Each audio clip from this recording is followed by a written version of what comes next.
Here we go, lights, camera, action. Okay, what are we doing on the HILUX? We're going to do an oil change. Why? Because as far as I can remember with my bad service records, oil changes and stuff, I quite often just don't write in the book in our cars. Maybe I should. Stickers, I go, oh, no, I'll remember that, but too many cars. So I've made this rule. Every August is the service month, and they don't do a lot of Ks because, you know, when you've got a number of vehicles. So I just want to show you. I think it's done, it's either done 5,000 or 6,000 Ks or it's done 2,000 Ks. Either way, to the best of my memory, I remember we did an oil change in August last year. People that watch the videos probably know more than me. We started up and there was a puff of smoke. I don't know if we put that in the video. We did an oil change in, but I just want to show you how clean the bloody oil is and why you don't even see it on the dipstick. I'm going to risk getting some on the paintwork here just to sit the dipstick still so you can have a good look at that. Look how clean that is, right? Turn it over to the other side so you can see the level. It's so clean. There's no real reason to change this oil, to be quite honest. It's 12 months old. There's some oil experts out there better than me. So does that mean oil that's in your oil container sitting over there in the bottle in storage is no good after 12 months and you've got to throw it out? Some people say there's a use-by date on oil. To be honest, look, I don't think so. Maybe there's some breakdown or something. Can someone that actually knows the facts let us know about that? Really, 12 months is a long time, but a lot of manufacturers are okay with 12 months now. We know it's for different reasons. I'm not going to go into that. But so on one hand, I'm going this, I reset trip B. That's what I do. So I believe it's done less than 2,000 Ks, this oil, but that doesn't make sense. Surely I've driven it more than that. And maybe there was an oil change that I missed and I could be double up, ripping myself off here. So what I'm going to do, for the record, on the odometer, I think it's just under 161K. I'm going to do an oil and filter change. We'll call it the 160K service, and bada bing, at least we know what we're doing. We did the fuel filter not long after we got it. We did it 2 years later. I know that's been done. I remember that part. That was probably this year, probably earlier this year, I think. The red arc isolator is connected.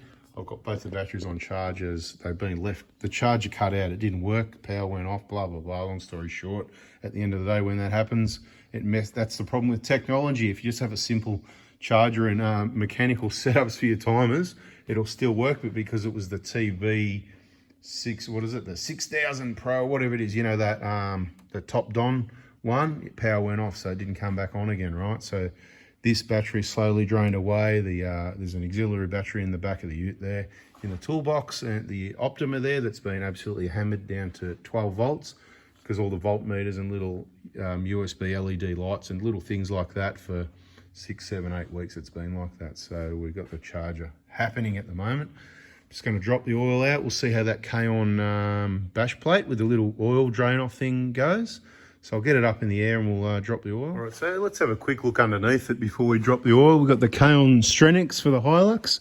That's what I was talking about. You know that oil drain thing? Light-on's better, isn't it? Yeah, the oil drain thing. You know the thing for draining the oil, because it leaks all over the chassis, makes a big mess. So this oil drain thing, part of that kaon bash plate, bada bing, bada boom, have a look at that, right? It just straight into the drain tray.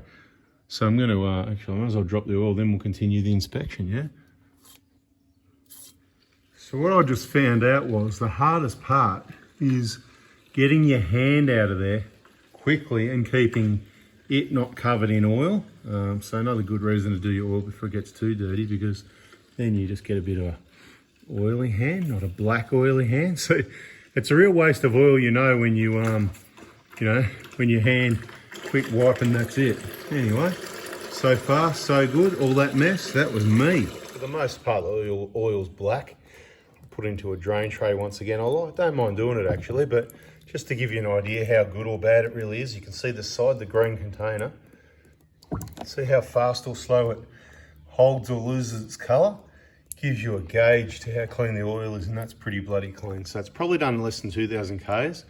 A lot of short trips, cold starts, a bit of work on the farm going around, spraying and stuff. So a few track days here and there, but not a lot since August last year. I mean, we've had all the other Prados on the trips. You know, we had a couple of trips that in excess of 6 weeks each, plus your other usual trips. Because yeah, look, I'm lucky I get about 20 weeks a year annual leave, and that's increasing, so happy days. you know, careful what you plan for. But there's the drain tray. That's a pretty big 16 litres or something, I reckon they say it is. Whatever you can read that is there. You can get them online, just have a search. A little bit hard to get a hold of, but these are the best ones, I reckon, for the DIY. You can put your sump plugs and your washers and that up here, hang your oil filter there. And the pouring spout isn't like a lot of the others. A lot of the other cheap ones you get are useless because they're wide at the end here and they're not deep. This could be deeper, don't get me wrong, but then your drain tray would be reduced, but it actually pours pretty well. You can pour it out at a decent rate. I don't recommend putting 16 litres into it, but a 16 litre tray to hold 7 or 8 litres is what you want. Don't buy a 7 or 8 litre tray because you're going to be full to the brim. It's going to be hard to carry and manoeuvre and that sort of thing. So, bada bing. So this is the Kaon underbody protection. If you didn't know, Stranex, right? So lighter and stronger than the normal steel. And if you didn't know, if I get this video out at the right date in time, for people that hung around for a few minutes into the video, if you're around Melbourne and you're going to go to the 4x4 show, you can get all the Kaon gear, all right, at the Melbourne 4x4 show, free delivery, I think anywhere in Australia or whatever. So it's going to be obviously Melbourne based because Melbourne people are going to go there. But I'm pretty sure if you go to their website, anybody in Australia will probably get free delivery. You might have to put in some code about the 4x4 show, because if you go to the 4x4 show, you get free delivery, right? So it's a little secret. I don't know if you're meant to know that, but it's too late. I've already told you now. So just put it in, free delivery because Anthony said so. And I'll get in trouble. Maybe. I mean, that's what I was told. So you can check your oil pickup. Right, you can still see the oil pickup there, nice and clear. Hard to get it to focus. Let me try. There you go, look at that, see? But you see that oil drain thing? But you know how it went all over it? That was my fault, I did that. You've seen in other videos, it does work. This one's a bit messy. We've got a bit of rust protection going on. We'll give it a good clean up anyway. But that was me because I fumbled pulling the plug out and my hand was in the way and got a handful. You get that? So yeah, brakes still like new. If I remember correctly, that was the horsepower rotors and the horsepower pads. Talking of websites to go to, lsiauto.com.au. Discount for before-2024 for your extra discount off already good value for money. The Dominson's still in there, not leaking.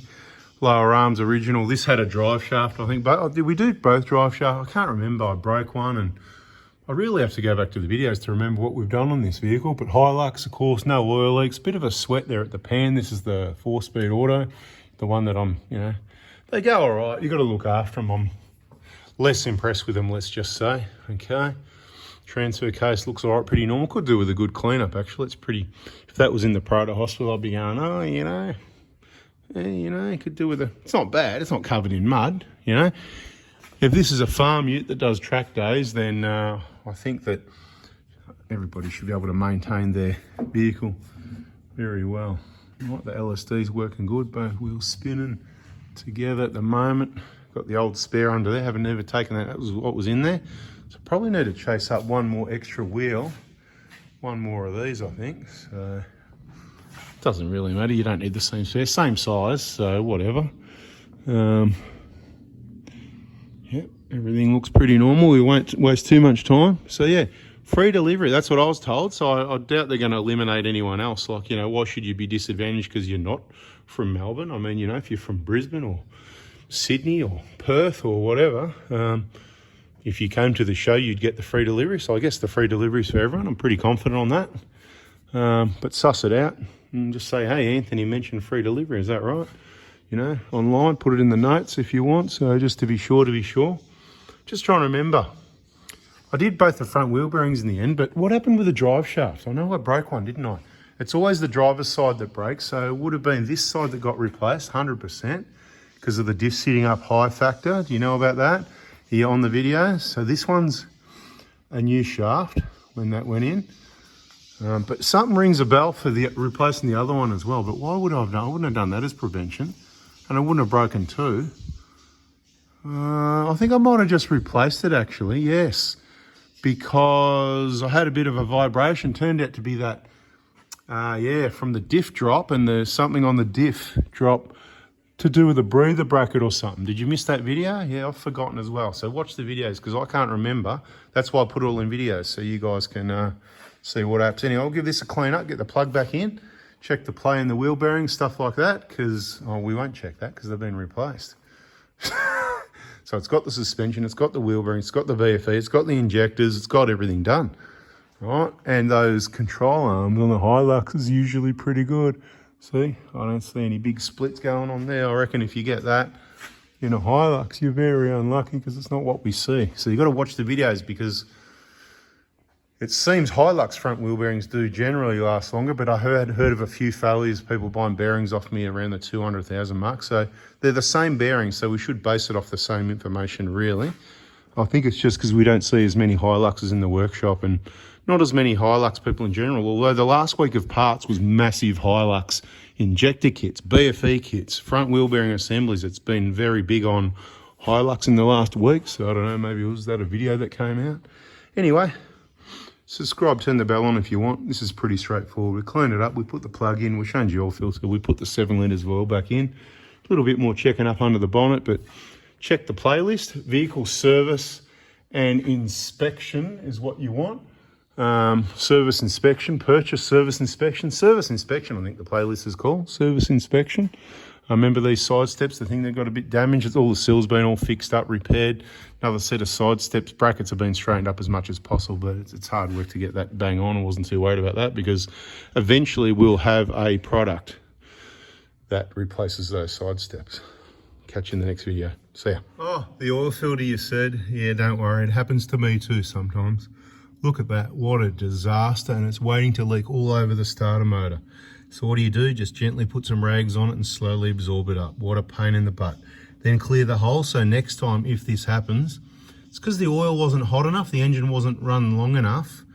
You got to bring it in, switch it off hot and not restart it. You run it cold, this is what the oil filters do, all right? Especially the aftermarket ones, they generally do it all the time, but the genuine one, as long as you switch it off hot or very warm, it can be cold as long as you haven't restarted it. I hope that helps. Quick little tip at the end of the video, that's why you hang around. But for this one, yeah, soak it up, unblock the hole, poke something down the hole, spray some degreaser, use the pressure washer, get that hole flowing. People don't know what I'm talking about with the hole. Well, that captures the oil underneath. It's hard to show you at the moment. There's a little either drain hole or drain tube, whatever it is, you don't normally need it. You can add a tube to it if you like, but at the end of the day, if you just have it hot like I didn't, right, like what I normally do, you won't have the problem. Thanks for watching, see ya.